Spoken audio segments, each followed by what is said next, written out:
toda aquela região se espalhou sua fama. Ensinava nas sinagogas e todos o elogiavam. Ele foi a Nazaré, onde havia sido criado. Você precisa sair daqui entendendo essas 4 cidades, né, que tem a ver com Jesus. Belém, onde ele nasceu. Nazaré, ele passou a maior parte da vida. Cafarnaum, a vida adulta. E Jerusalém, foi lá só para morrer. Ele foi a Nazaré, verso 16, onde havia sido criado. E no dia de sábado entrou na sinagoga como era o seu costume. Não tinha 10 sinagogas, tinha uma só na cidade. Ele entrou nessa uma sinagoga e levantou-se para ler. Foi-lhe dado o livro do profeta Isaías. Ele abriu e encontrou o lugar onde estava escrito: o Espírito do Senhor Deus está sobre mim. Ele me ungiu para pregar boas novas aos pobres. Ele me enviou para proclamar liberdade aos presos, recuperação de vista aos cegos, libertar os oprimidos, proclamar o ano da graça do Senhor. Ele fechou o livro, devolveu ao assistente, assentou-se. Na sinagoga todos tinham os olhos fitos nele. E ele começou a dizer-lhes: hoje se cumpriu a escritura que vocês acabaram de ouvir. Todos falavam bem dele e estavam admirados com as palavras de graça que saíram dos seus lábios. Mas perguntavam: não é esse o filho de José? E Jesus lhes disse: é claro que vocês me citarão esse provérbio: médico, cura-te a ti mesmo. Faz aqui na tua terra o que ouvimos que fizeste em Cafarnaum. Jesus já tinha arrasado em Cafarnaum, já tinha curado, já tinha... Continuou ele: digo-lhes a verdade, nenhum profeta é aceito em sua terra. Asseguro a vocês que havia muitas viúvas em Israel no tempo que de Elias, quando o céu se fechou por 3 anos e meio e não houve chuva na terra. Contudo, Elias não foi enviado a nenhuma delas, a não ser uma viúva de Sarepta, da região de Sidom. Também havia muitos leprosos em Israel no tempo de Eliseu, o profeta. Todavia nenhum deles foi purificado, senão Naamã, o Sírio. Todos os que estavam na sinagoga ficaram furiosos. E você sabe quem era o pessoal que estava na sinagoga? Os meninos que jogaram bola com Jesus quando ele era pequeno. Eram os primos dele. Eram os irmãos dele de sangue. Jesus tinha vários irmãos. Essa vila, gente, de Nazaré, se ela fosse muito grande no passado, ela tinha umas 3.000 pessoas. Se ela fosse uma mega cidade. Então era uma birosca desse tamanho, que tinha uma sinagoga.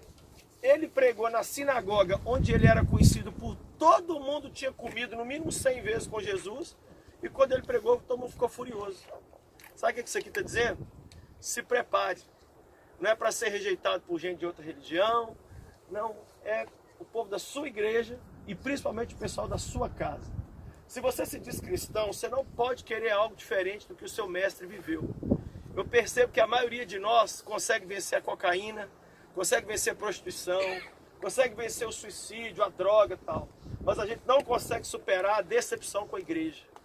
A decepção com a igreja é algo assim que eu estou impressionado. No Brasil, para cada um evangélico dentro da igreja, tem um fora da igreja. Calcula-se que o número de evangélicos no Brasil está em torno de 70 milhões.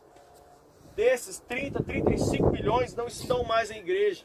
Eu encontro com eles todo dia, sabe o que eles me dizem? Inclusive alguns estão aqui.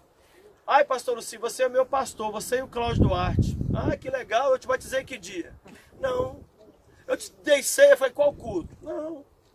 Mas que dia que eu dei um gabinete pastoral para você e eu mandei você consertar a sua... Não, não teve esse dia não, pastor. Então você vai me perdoar, mas eu não sou suas negras. Não sou seu pastor. A gente precisa de um pastor.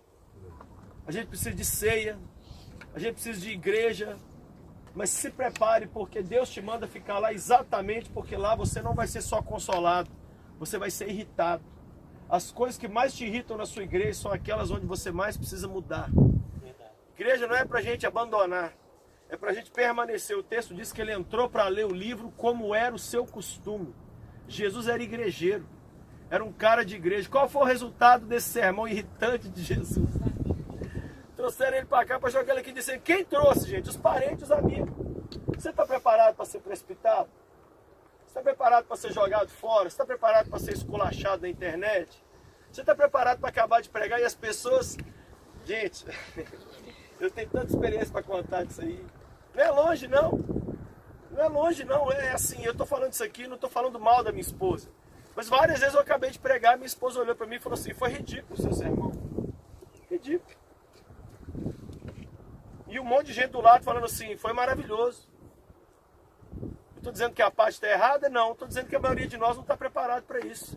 A gente está preparado para uma oposição externa. Não está preparado para ser esculhambado dentro de casa. Irmão, se você quiser ser um louco por Jesus e caminhar radicalmente com Deus, vai tomar porrada na boca desembolado. Vocês estão olhando para um cara que um dos meus pastores, eu já fui membro de algumas igrejas, me levou no púlpito e diante de milhares de pessoas ele falou: o Lucinho é um cachorro, ele é Judas, ele não vale nada, ele é um traidor. Isso com a internet ligada, com todo mundo assistindo, isso é normal. Vocês estão olhando para um cara que eu estou respondendo a um processo por um outro grupo religioso que achou que eu falei mal deles. Vocês estão olhando para um cara que hoje, agora, eu pus um vídeo agora que a gente fez ali, no babá de Gideão ali, um monte de gente já criticando. Isso é normal. Isso é sinal que está dando certo. Isso é sinal que rolou, que virou. Sua fé só presta quando ela começa a incomodar alguém. Amém. Mas nós, pastores, sofremos muito com isso aqui, ó. A gente muitas vezes não é valorizado em casa. Quem tem muito valor? O Lucinho lá de longe, o Cláudio Duarte lá de longe, o Sila Malafaia lá de longe, o Ed René lá de longe. Mas o seu pastor, muitas vezes você nunca deu um presente a ele. Mas vai passar no duty free ali e comprar um presente para mim, que eu estou profetizando que você vai. E o seu pastor, você não está levando nada pro cara. Sabe por quê? Porque na verdade você tem um sentimento ruim contra ele. Porque você pensa assim: no dia que eu mais precisei, ele não me visitou. Mas você sabe as lutas que esse homem vive? Você sabe quantas vezes ele foi trazido aqui ao Monte do Precipício? Eu vi uma cena outro dia no Instagram que mexeu comigo. Uma mulher com uma faca nas costas, dizendo para o pastor assim: pastor, a minha dor é insuportável. E o pastor segurando as mãos dela e dizendo assim: fica firme, filha, não desanima não. E nas costas do pastor umas 100 facas enfiadas. Quem já viu essa imagem? Me segue no Instagram, gente. Vocês estão fazendo o que da vida, cara? Eu postei esse negócio outro dia para mostrar que aquilo que você acha que você está vivendo que é tão terrível, muitas vezes alguém está vivendo algo pior.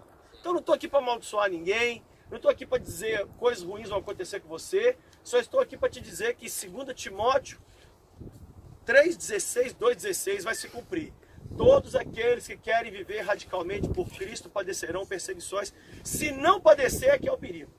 Se ninguém te xingar, tem alguma coisa errada. Então, pensa nesse mundo da precipitação aqui como um lugar onde queriam jogar Jesus daqui de cima. Por quê? Por causa de um sermão, gente. Não foi porque ele apoiou o Bolsonaro, não. Não foi porque ele xingou a Dilma de louca, desvairada. Não foi a opinião financeira de Jesus. Não foi porque Jesus começou a usar pulseirinha.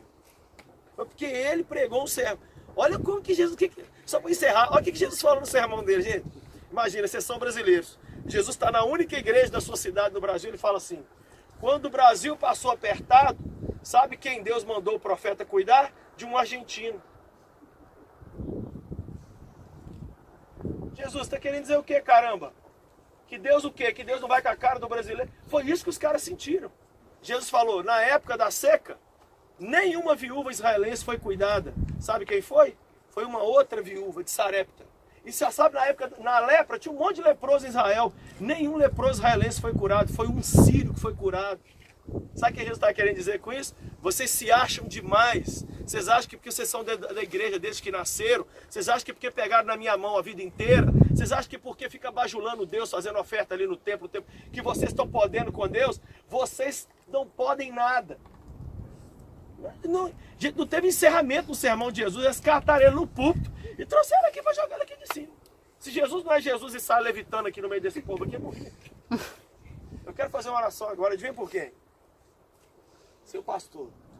Amém. Se você não tem pastor, eu quero fazer uma oração por você. Porque quem não tem um pastor na terra, provavelmente não tem um pastor no céu. Você é cuidado pelo pastor do céu através do pastor da terra. Eu tenho um pastor. Eu sento com ele, conto meus pecados. Outro dia eu contei os pecados dele, ele caiu duro. E aí, pastor, dá para continuar vindo aqui na igreja? Meu Jesus, o sim do céu. Orou comigo, deu tapa em mim. Vou lá na estância, fico lá no Moriá. Vou agora para o Moriá. Vou agora, dia 9 de novembro, vou ficar internado 3 dias. O pessoal expulsando demônio de mim, a pastora Zenete chorando comigo. Me mandou mensagem ontem. Preparado para o Moriá? Falei, estou preparado. Eu tenho que ser cuidado. Claro. Se eu não sim tenho que ser cuidado, você não tem que ser cuidado. Quando foi sua última ceia? Quando foi a última vez que você foi no altar? Eu fui no altar esses dias. Estou lá na igreja sentado, o pastor Márcio pregou sobre o filho pródigo. O Espírito Santo falou assim, vai no altar. Eu falei, Jesus, se eu for no altar, o mínimo que eles vão pensar é adultério. Eles vão ficar olhando pensando assim, foi com uma ou foi com várias? O Senhor falou assim comigo, vai, porque o dia que você estiver acima do altar, eu vou te recolher. Aí eu fui para o altar, veio lá uns 4 aceitar Jesus, eu fiz questão de pôr as 2 mãos, porque o pastor vai e encosta, né? Tipo, estou aqui com esse desgraçado que está aceitando o Senhor. Não, eu fiz questão que todo mundo... Eu pus as 2 mãos para trás e o pastor falou, quem está reconciliando, quem está negociando? Eu falei, eu estou. E aí um irmão, graças a Deus, tirou uma foto desse momento. Eu ampliei essa foto desse tamanho, está na cabeceira da minha cama. Eu olhando assim para o pastor Márcio, com as 2 mãos para trás, um monte de gente aceitando Jesus do meu lado. E como eu tenho orgulho e alegria daquela foto. De saber que eu ainda sou uma pessoa pastoreável. Eu ainda sou um cara que eu não me afasto da igreja por causa de uma tristeza, porque um filho de pastor me entristeceu, porque um amigo que dizia ser meu amigo parou de ir no meu culto. Eu não estou nem rasgando para nada. Eu sou menino de igreja, criado em igreja, vou morrer em igreja. Igreja é a noiva de Jesus. Já imaginou eu virar para você e falar assim, eu te amo, mas eu odeio sua noiva? Ou então falar assim, eu amo sua cabeça, mas eu odeio seu corpo? A igreja é o corpo de Cristo. Imagina, vira para Jesus e fala assim, eu amo sua cabeça, mas o seu corpo, Jesus, tem defeito demais. Hoje, posso explicar uma coisa sobre Jesus para vocês? Ele não briga se você xingar ele. Você quer ver Jesus Jedi? Encosta a mão na igreja. Encosta a mão na igreja que você vai ver Jesus dar pernada para todo lado. Ele defende a igreja, não é pastor que defende a igreja. Ele morreu por ela.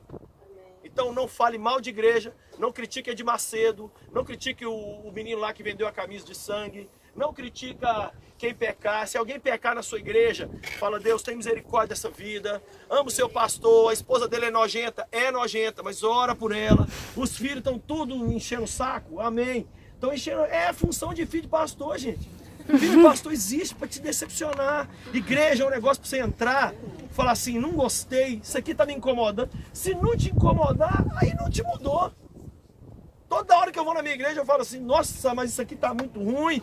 Aí eu lembro que eu sou a igreja. Um dia eu falei com a pessoa, vem para a igreja, ele falou, não, tem muito hipócrita. Eu falei, não, mas sempre cabe mais um, pode vir. Essas pessoas que se acham acima da igreja e viram YouTube. Quero orar então. Qual que é o nome do seu pastor? Fala aí. Tairone. Pai, nós abençoamos a vida desses homens e mulheres. Deus, várias vezes eles foram trazidos aqui em cima para ser precipitados. Mas a gente nem ficou sabendo. Quantas vezes eles pensaram em desistir? Quantas vezes eles disseram assim, deu, já deu, eu não preciso disso. Deus, quantas vezes eu chorei. Ninguém viu. Nem minha mulher viu. E eu falei, Senhor, eu não quero morrer. Que porcaria de dia é esse que eu fui escolher ser pastor? Mas o Senhor me acalmou. E aí, ao invés de ser jogado lá embaixo, o Senhor me tomou pela mão, me acalmou. Eu estou aqui, continuo. Ajuda, Deus, cada homem e mulher desse, dos nossos pastores e líderes. Tem misericórdia do pastor Márcio Valadão, da Renata. Eu te peço, Deus, pela vida do André, da Ana, da Mariana, da família que o Senhor colocou sobre a minha vida, a minha mulher e meus filhos. Eu abençoo a vida do meu amado pastor. Já teve 2 ataques cardíacos, mesmo sendo tão manso, quase morreu já. Só o Senhor sabe tudo que aquele homem passa. Eu abençoo a vida dele, o coração dele. Eu abençoo o coração e a vida e o casamento de todos os pastores aqui representados. Amém. Eu te peço, Jesus, que nós como ovelhas possamos voltar mais carinhosos, mais prestativos, mais amigos, para levar que seja um beijo para ele, dizer, pastor, eu lembrei do Senhor, lá na Terra Santa. Nós abençoamos esses homens e te pedimos, Pai, que na nossa vida nunca se cumpra a palavra de que o profeta não tem honra na sua casa. Que possamos honrar nossos profetas. Em nome de Jesus. Amém. Tira a foto rapidão, não quero ninguém do Breno para lá.